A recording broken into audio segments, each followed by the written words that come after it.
Nature is made possible by public television stations, your gas company, and America's natural gas industry. Developing new ways to use clean gas energy to generate electricity and fuel vehicles to help meet America's goal for cleaner air. And by Siemens, a leader in electronics and electrical engineering. 27,000 employees, 47 manufacturing facilities. The name is Siemens.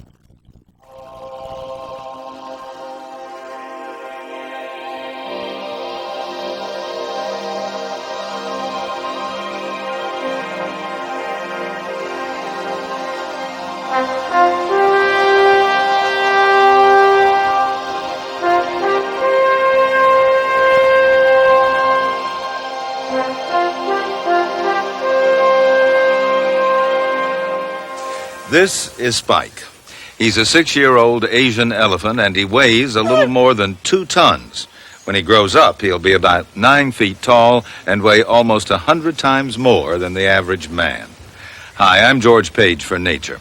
Compared with his African cousin, Spike here has smaller ears, a double-domed forehead, and a more rounded back.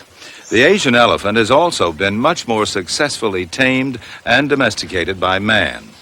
The elephant's tremendous strength and remarkable ability to learn have served man for over 5,000 years as transportation in times of peace and to rout the enemy in times of war. In India, the elephant is also revered and worshipped, a god of wisdom and might. At Hindu temples, herds of elephants are kept for use in some of the most spectacular rites and ceremonies in the world. But the relationship between man and elephant is also becoming strained. The spread of agriculture is isolating the few remaining herds. Man and the wild elephant are coming into conflict. Our film was shot entirely in India by Naresh Bedi, who is now devoting himself to capturing on film his country's rich natural diversity.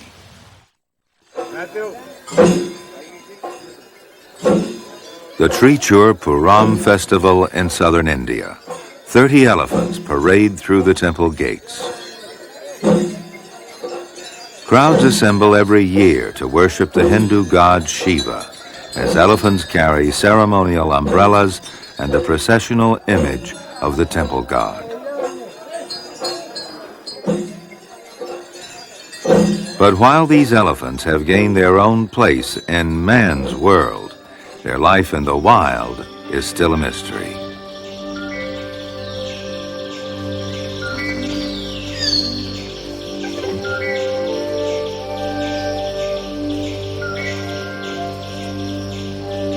Deep in the forest, elephants are on the move.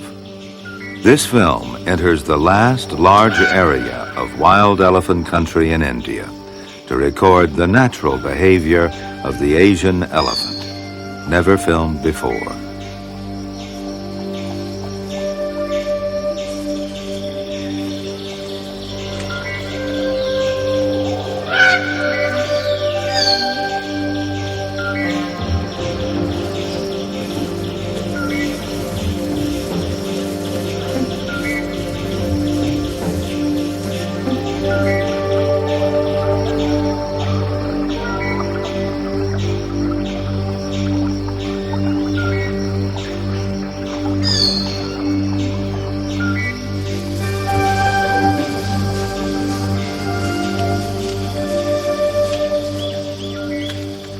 In freedom, the majestic bull roams his domain, the lord of the jungle.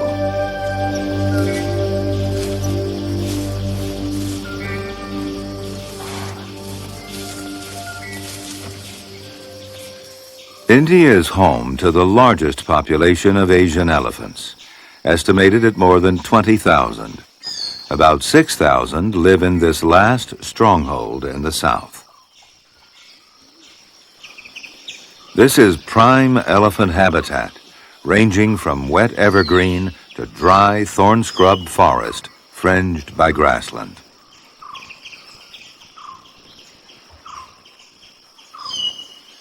In this large expanse of forest, the Asian elephant has its best chance for long-term survival in the wild.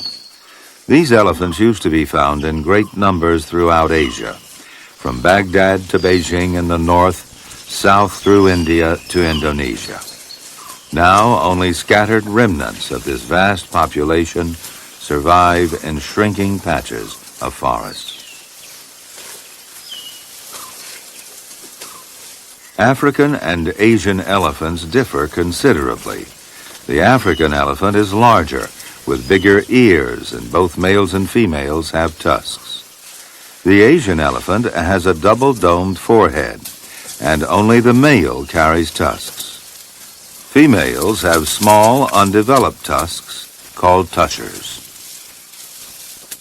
Elephants are the world's largest land mammals. Their great size is accompanied by an enormous appetite. They consume more than 300 pounds of green fodder every day.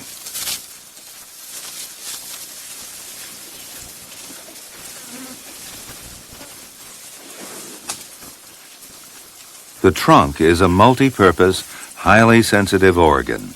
It's used in all aspects of elephant life: smelling, touching, drinking, and feeding.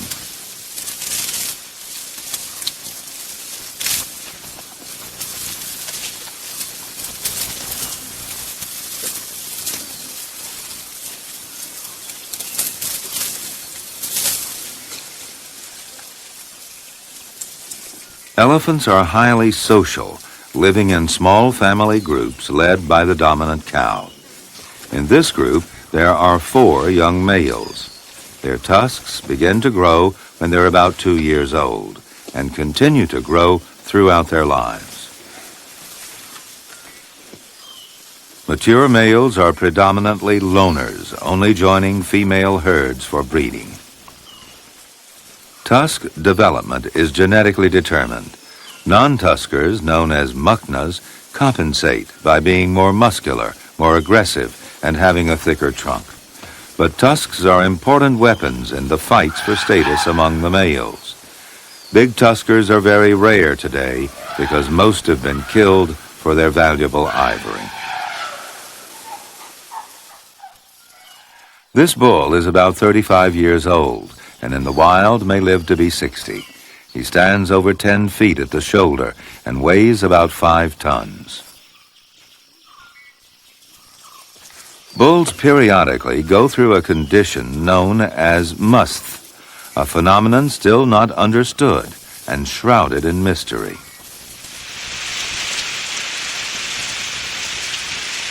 During musth, a discharge exudes from temporal glands on each side of the head. This bull forces the musth to flow by exerting pressure on his tusks.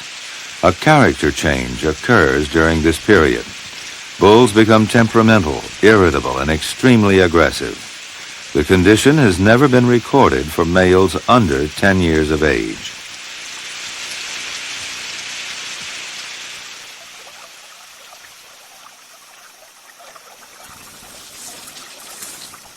This male is beginning to go into musth, and his temporal glands have begun to swell.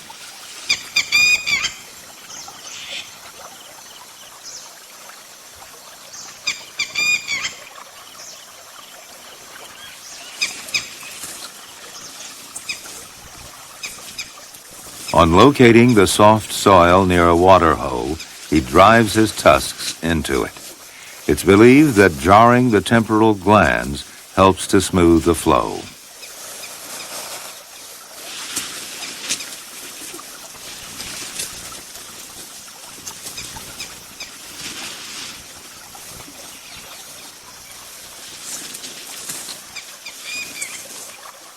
The sandpiper is unconcerned by such a large disturbance.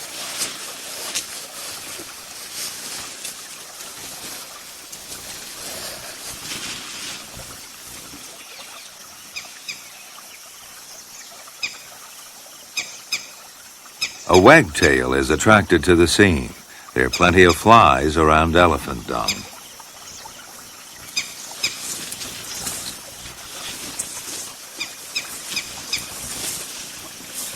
The bull touches his temporal glands to smell and feel if the flow has started.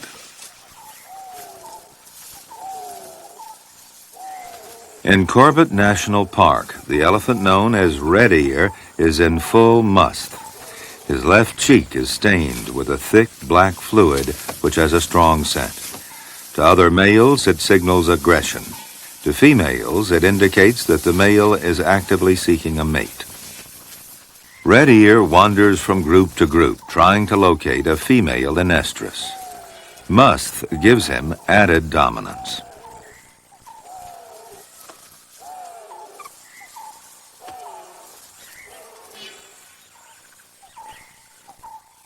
Bulls in must will not tolerate another adult male in the herd. Seeing a younger bull, Red Ear moves briskly towards him.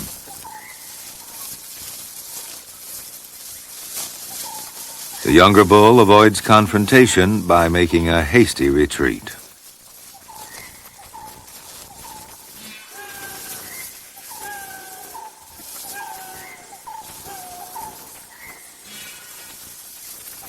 Red Ear knows the strength of other bulls around the herd from earlier encounters.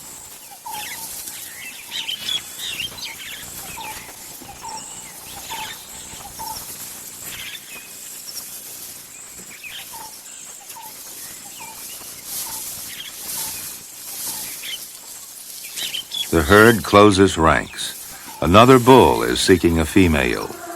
Red Ear is challenged by a single-tusked bull. Tusks become dangerous weapons in the battle for dominance.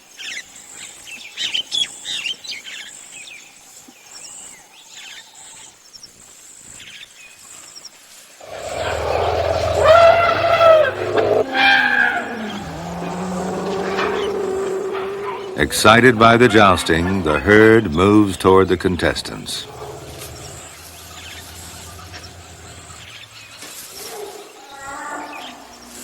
Serious injury could result if the two males were evenly matched, but one tusk is no match for Red Ear. He probably lost his other tusk in just such a fight. Submission and defeat are inevitable.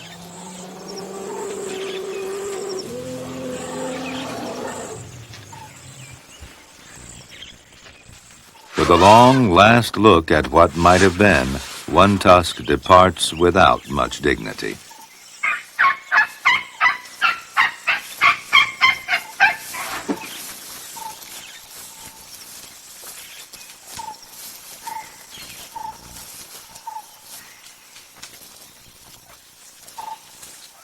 As the victorious Red Ear approaches, two females in estrus turn, spread their hind legs, and urinate, permitting him to test their reproductive status.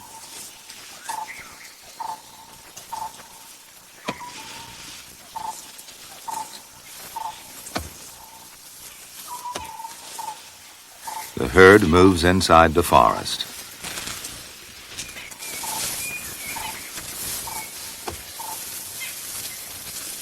Red Ear follows the two females in estrus.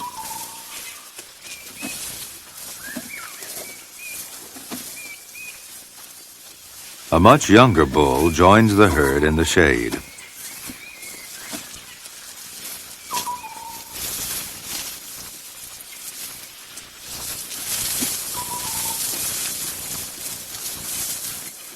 While one of the females is mounted, the other stands by, quietly dusting.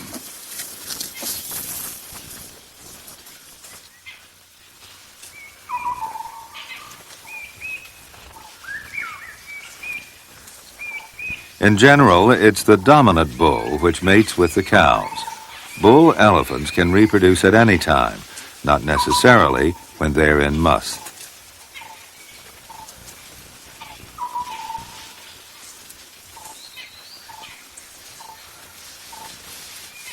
For such huge animals, it's all very gentle. The bull slides his trunk along the back of his mate.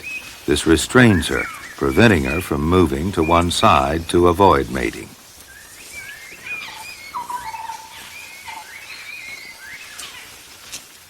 For successful mating, there must be full cooperation from the female.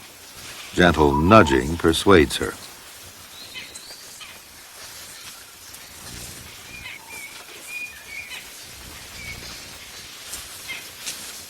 Mating is accomplished quickly, but will be repeated many times over the 3 to 4 days the cow remains in estrus.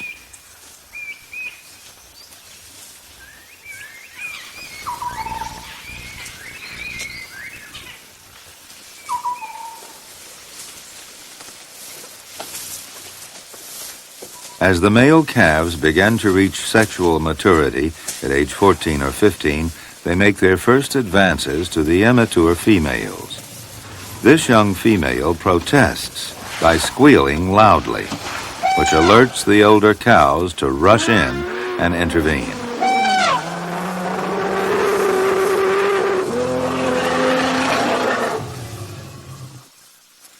To the north, in the Shivali foothills, there are about 400 wild elephants. They're encircled by modern development, and their traditional migration routes between feeding grounds have been cut off. This great waterway feeds the Chilla hydroelectric power station near the holy city of Haridwar. The canal was constructed without considering the needs of wildlife. For centuries, elephants moved through here on their migrations. Today, they can't even drink water from the river. The one time an elephant did try to drink here, he slipped and died.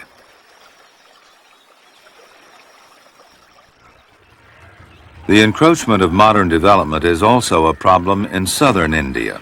Traditional elephant grounds have become valuable land for housing and agriculture. In the past 50 years, agricultural development has increased by an estimated 30%. What was once elephant country is now covered by tea plantations. The climate is ideal for growing spices like black pepper and also coffee. Cattle as well compete for elephant territory. Now the villages around the forest tend to keep a large number of cattle simply as dung producing machines. These are used neither for draft nor for milk production, but simply they convert the forest biomass into cow dung, which is sold for a cash income. Now, this is the reason why there are a lot more cattle around the forest reserves than there are in a similar-sized village situated away from the forest. But in the whole process, the forest habitat gets severely damaged, the regeneration is suppressed, the wild herbivores have competition for food, and the habitat degrades. Even in designated areas such as Mudumalai, it's impossible to prevent grazing by domestic cattle. About 10,000 cattle enter the reserve daily to graze within the forest. Local people keep them only for their dung. After drying, it's sold as manure.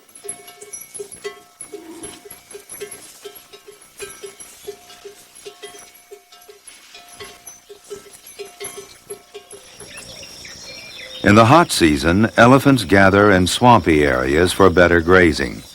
Local villagers also drive their buffaloes and cattle to this swamp. Cattle compete directly for food with the wild herbivores. They also increase the risks of spreading diseases like anthrax and foot and mouth disease. The presence of cattle disturbs the elephants, and they frequently attempt to chase them away.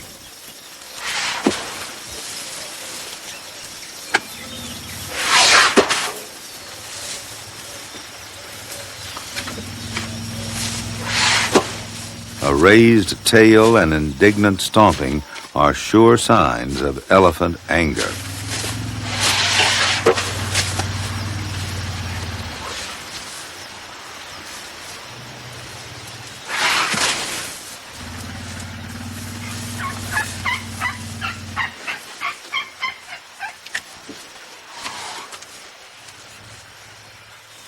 But there are too many cattle, and the elephants are forced to move away in search of less disturbed grazing areas.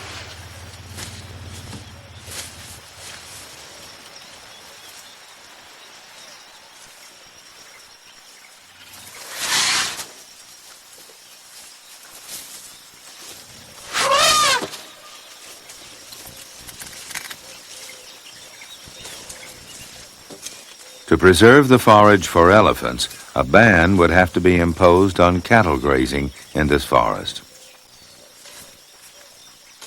Dusting provides protection against the intense rays of the sun.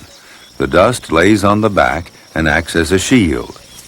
As the sun rises in a summer sky, a herd seeks relief from the heat in the forest shade.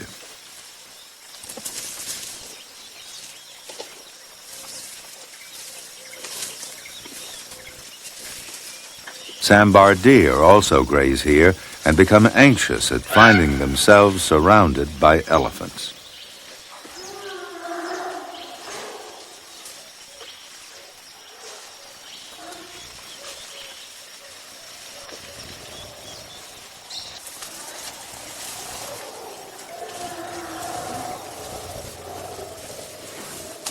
The raised tail signals danger, and they move off.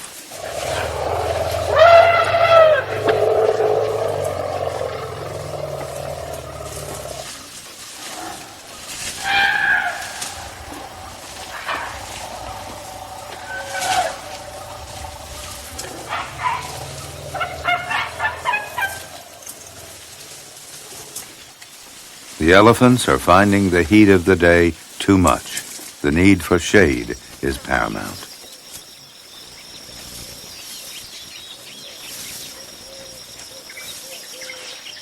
But flies have found the shade too. This elephant uses a leafy branch to swat them away.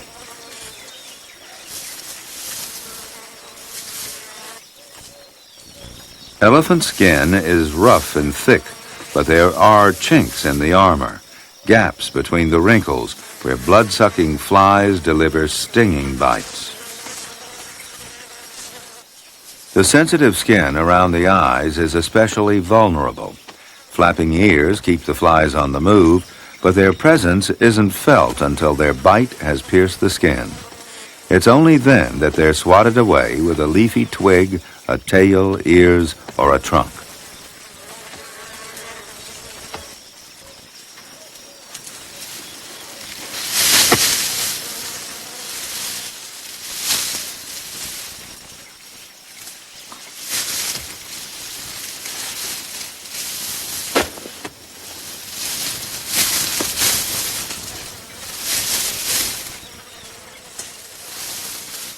Despite their high casualties, the flies never give up.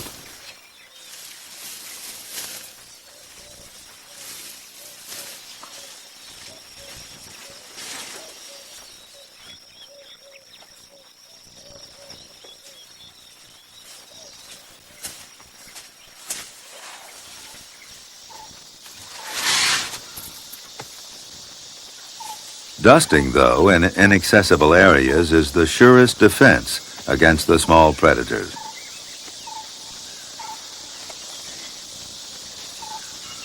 The first to settle down for a snooze are the calves. They will sleep for hours if undisturbed.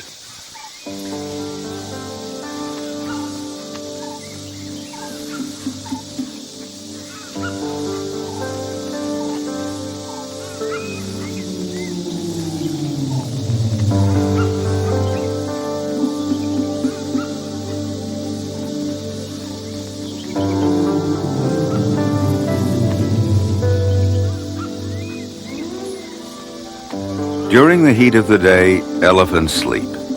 The positions of the sleepers are curious.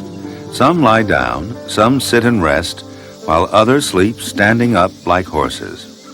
Surprisingly, this activity has been largely unnoticed by naturalists. When feeling hot, an elephant will often put the tip of its trunk into its mouth and bring out saliva to spray over its body. Elephants do not have sweat glands. To keep cool, they constantly fan their ears, which act as heat exchangers. Waving this large surface area dispels excessive body heat.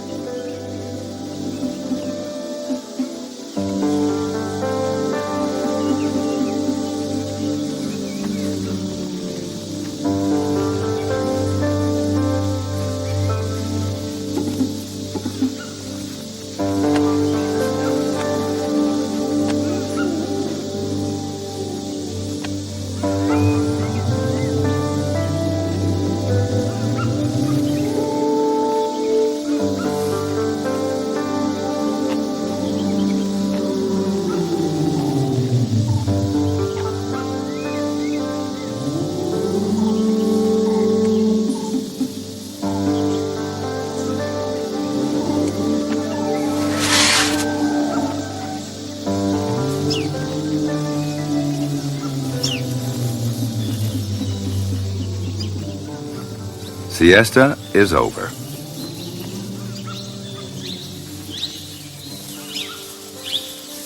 Most of the waking hours are spent foraging and feeding to sustain their enormous bulk. They move from one grazing area to another.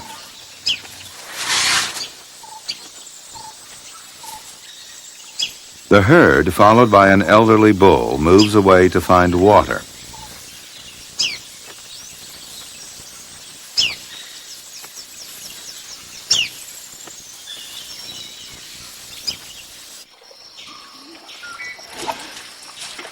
Elephants travel to water once a day. It's recently been discovered that they emit low-frequency sounds to communicate.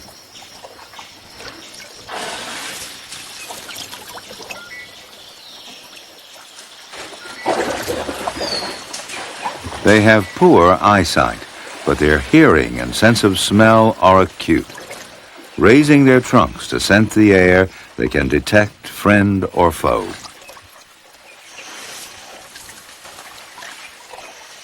In water, the trunk becomes a hose. They drink as much as 40 gallons of water a day.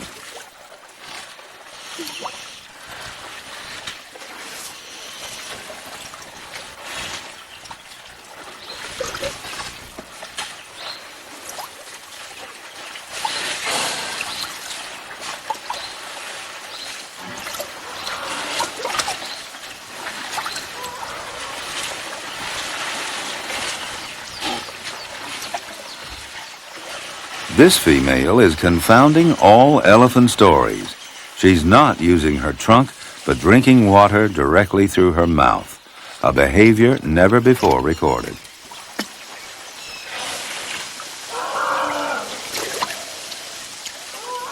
Calves don't need much persuading to take a bath. They become excited and noisy.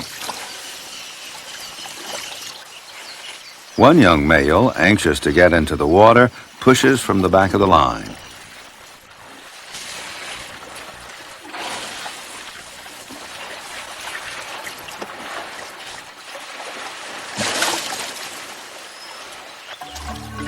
A wide expanse of water is necessary for such large bathers.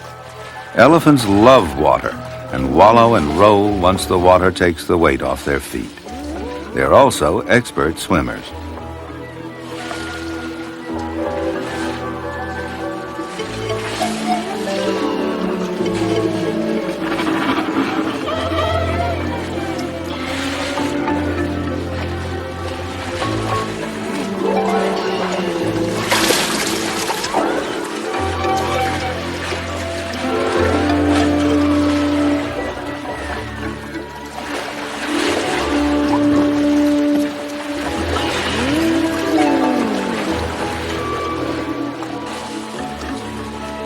The water becomes their playground. Young and old enjoy it together. Playing is an important part of family life.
After a bath, a good coat of mud protects their sensitive skins from insect bites and sunburn.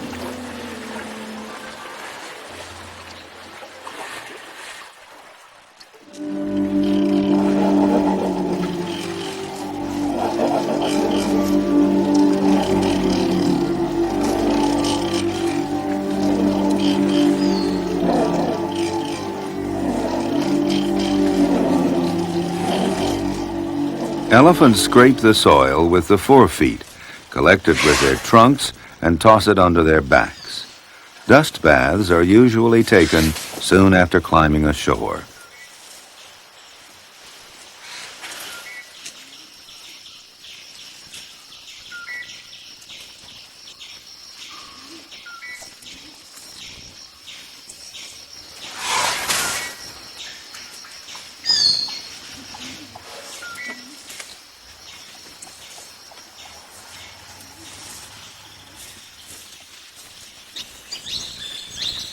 As the herd moves away through the forest to find the next grazing area, one female stays behind. She's heavily pregnant and appears to be in distress. After a long pregnancy of 18 to 22 months, her time is near.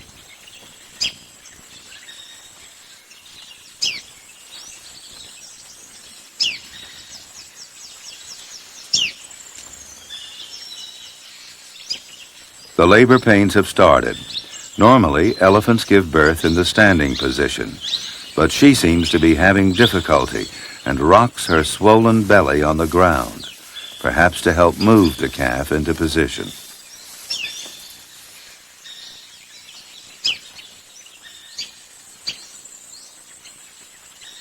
Another young female is close by for company.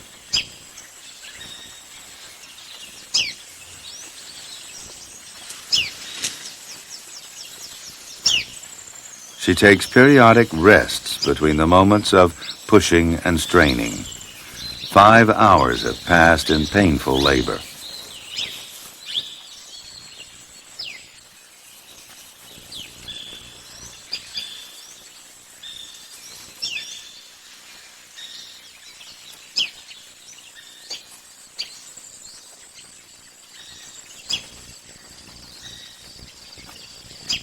The unborn calf has been moved into position for its entry into the world.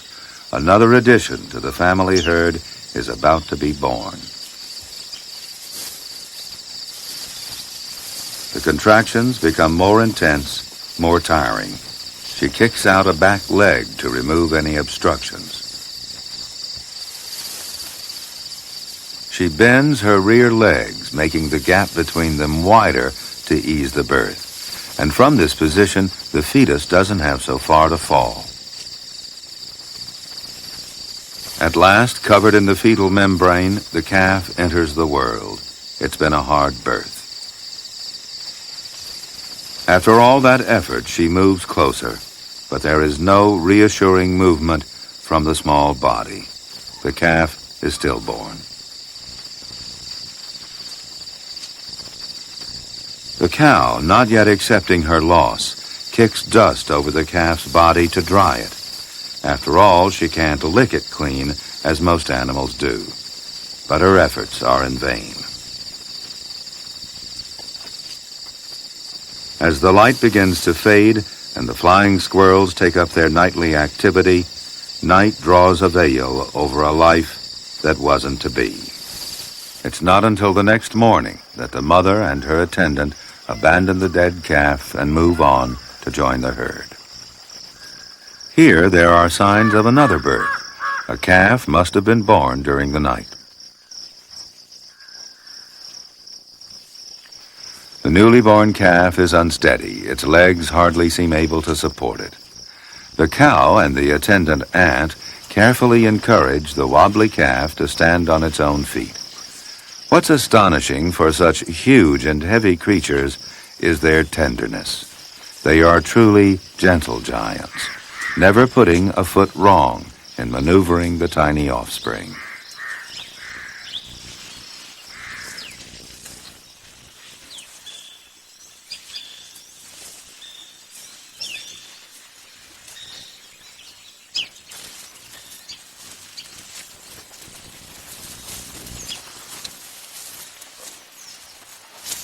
The herd moves on, and the calf, though still shaky, follows his mother anxiously.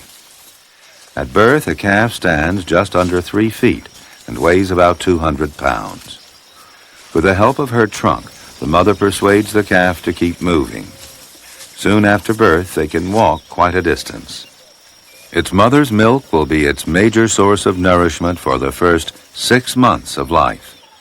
Elephants have just 2 mammary glands to provide milk, located between the front legs.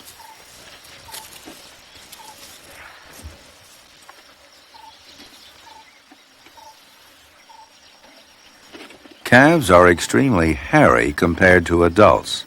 Their eyes are quite red at birth, almost bloodshot. He manages to find the nipple and suckles, keeping the trunk out of the way. He may consume about 10 quarts of milk a day.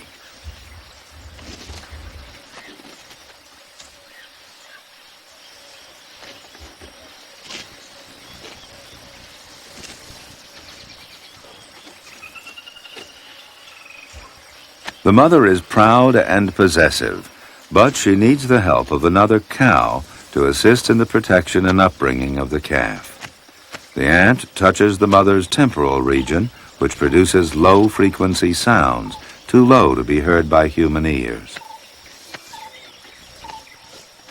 Through this communication, permission appears to have been given, and now the calf has double protection.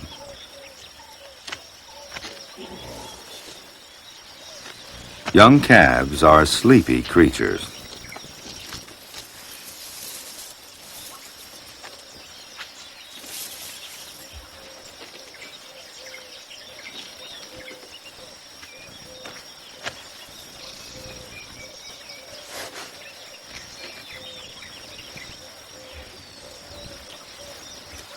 It's kept between the mother and ant so that it's not open to danger. Tigers are known to attack such young calves. The adults clear the vegetation around the baby. Perhaps this could prevent a poisonous snake from creeping through the grass and biting the calf. They keep smelling the calf with their trunks to make sure he's all right. The mother and ant are forced to stand idle while the calf sleeps.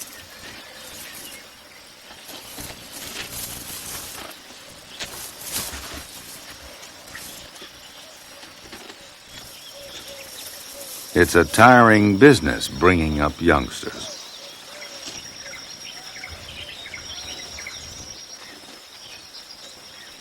When it's time to move, the mother wakes the calf gently by touching it.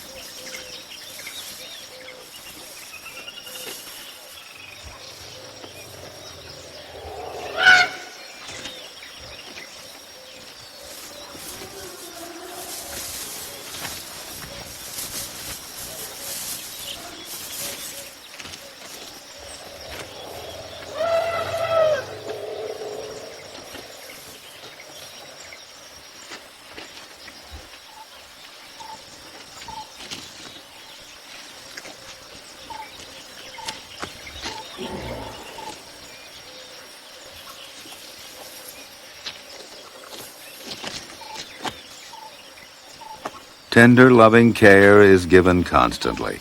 The touch of the trunk keeps reassuring the youngster and helps guide him in the right direction.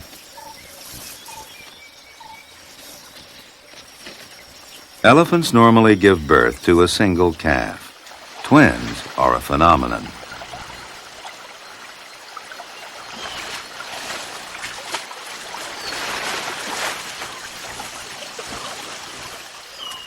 These twins are brother and sister.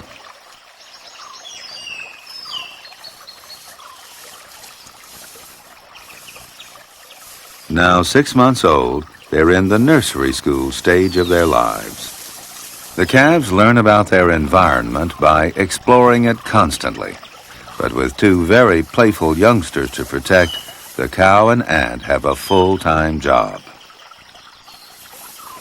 Each calf knows exactly which is its feeding station and makes for its particular side of the cow.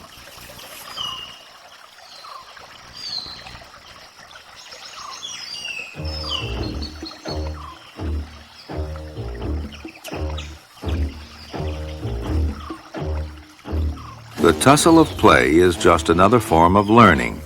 Their trunks at this stage flap about without much muscle.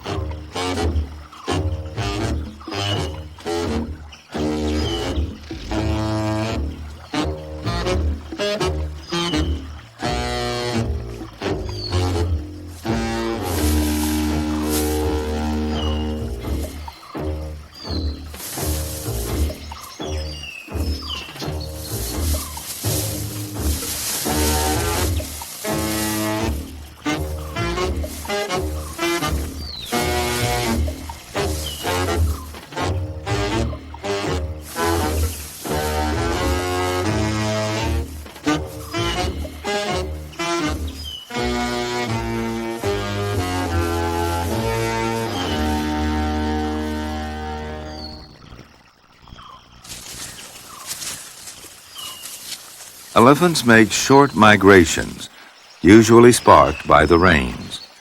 They tread the same tracks used for centuries by their ancestors. Agriculture has spread into the reserves, and sadly, elephants often come into conflict with their human neighbors. Small settlements have developed, inhabited by a few families who cultivate the land. The principal crops are ginger and rice. Every year their crops are damaged. There are obvious signs of a jumbo invasion. Cultivation has occupied some of the best habitats, such as river valleys, which contain fertile soil, good plant growth, and a perennial supply of water. It is therefore natural that elephants, in the course of their seasonal movement, when they come to occupy such habitats, encounter cultivation and therefore enter the fields for raiding crops. But I feel that ultimately crop raiding occurs because the cultivated plants are far more palatable and nutritious compared to the wild food plants of the elephants. A bird may be scared away by a wind-blown white flag, but not a tusker. He goes where he wants. Trampling the fields does more damage than stealing the harvest. Many farmers lose 20% of their crops, and in some areas no compensation is given for crop damage.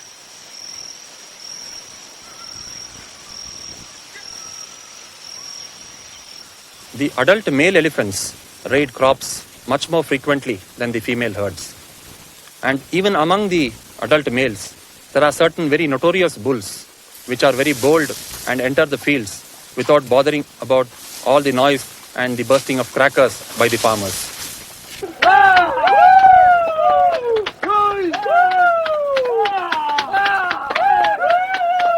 The villagers are trying to scare the invader. Park rules do not permit them to use firearms. Every year, elephants kill 150 people, many while trying to protect their crops. The government is considering relocating these villages and returning these areas to the wild animals. Given adequate compensation, the people here would be willing to move. This relocation is still in the planning stages. In some areas, state governments are digging trenches to protect crops against raiding elephants.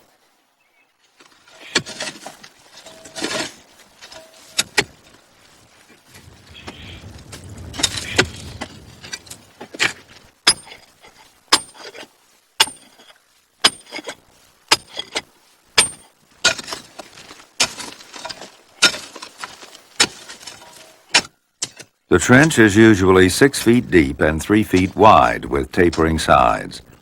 But all this effort is not proving very useful. The trenches easily silt up, and the elephants walk across.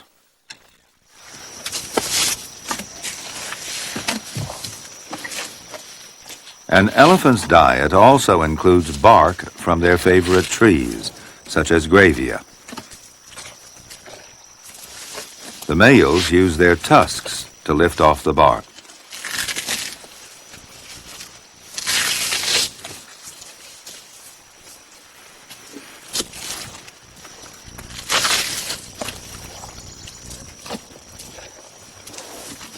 They destroy much more than they eat. Stripped of the bark that protects them from insects and disease, many trees die.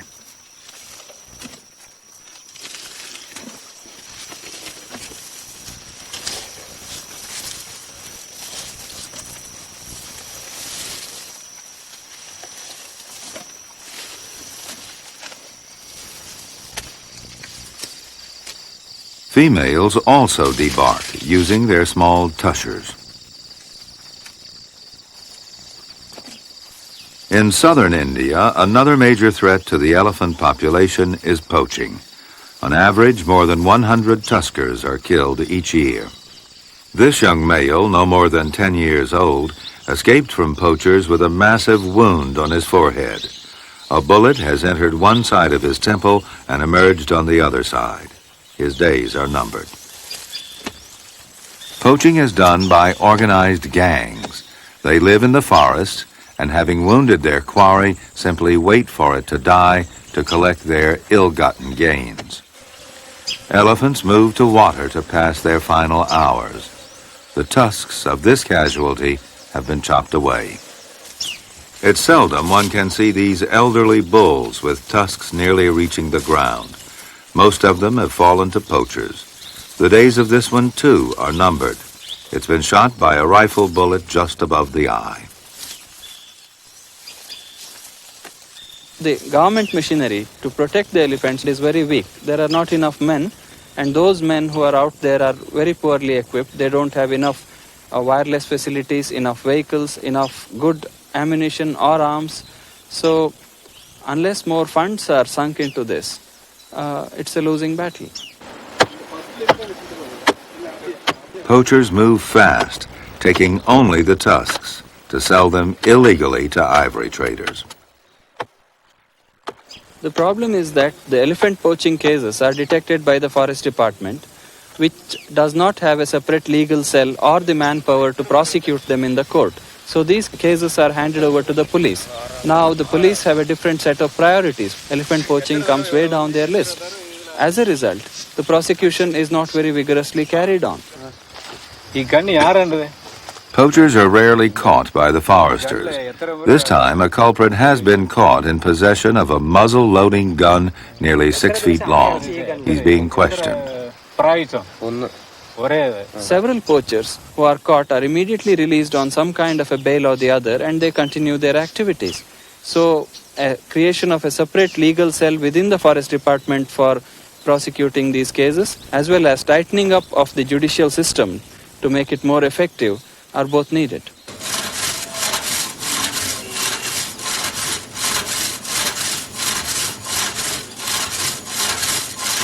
India is the second largest exporter of ivory products in the world. There are about 7,000 traditional carvers.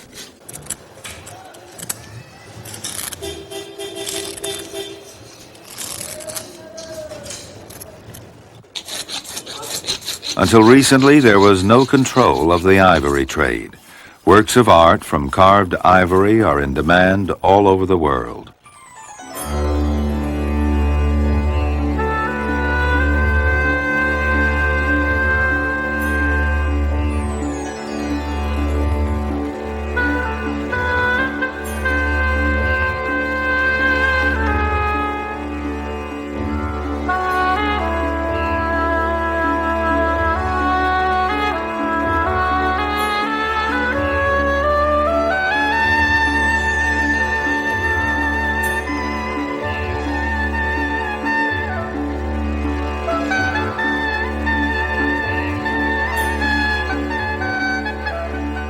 In 1986, the government introduced new laws banning the trade in Indian ivory.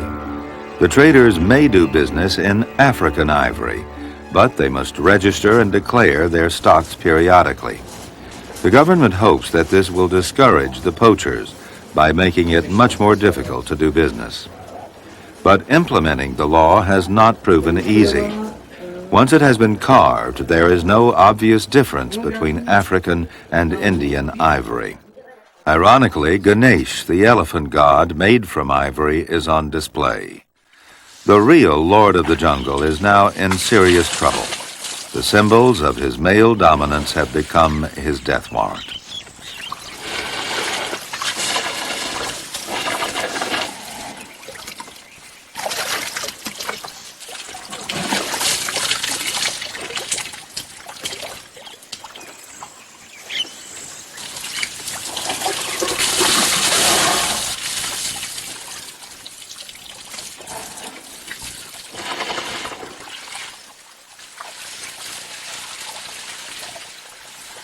The bullet wound is above the eye.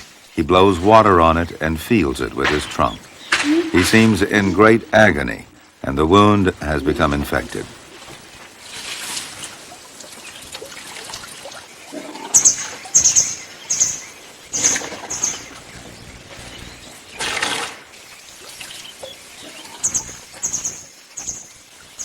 Unfortunately, he's carrying a large price on his head. His tusks are nearly 6 feet long and worth almost $9,000.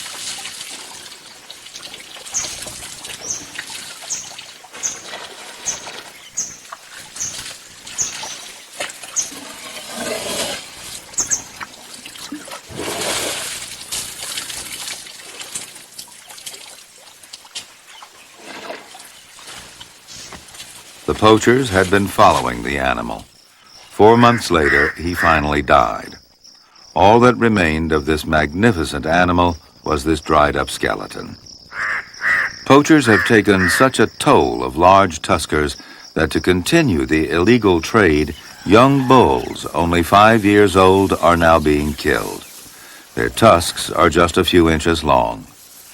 This selective killing is leading to an imbalance of the sexes.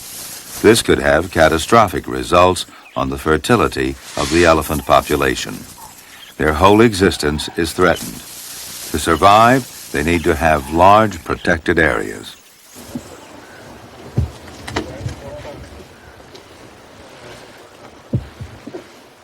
Ironically, elephants have been instrumental in the destruction of the forests they need. For centuries, their great strength and intelligence have worked for man, hauling timber and clearing land for agriculture and settlement. Between 1972 and 1982, 150 million acres of forest in India were cleared. But India is now working hard to protect its remaining forests in reserves, wildlife sanctuaries, and national parks. In this ancient partnership, it's man's turn to work for the elephant, to preserve its habitat and ensure its survival in the wild.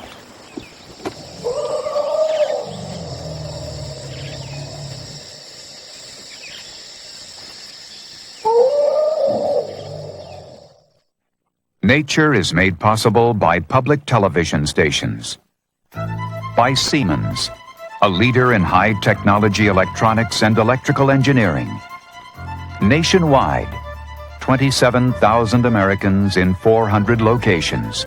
The name is Siemens. And by your gas company and America's gas industry, developing ways to use gas more efficiently for more than 160 million people across America.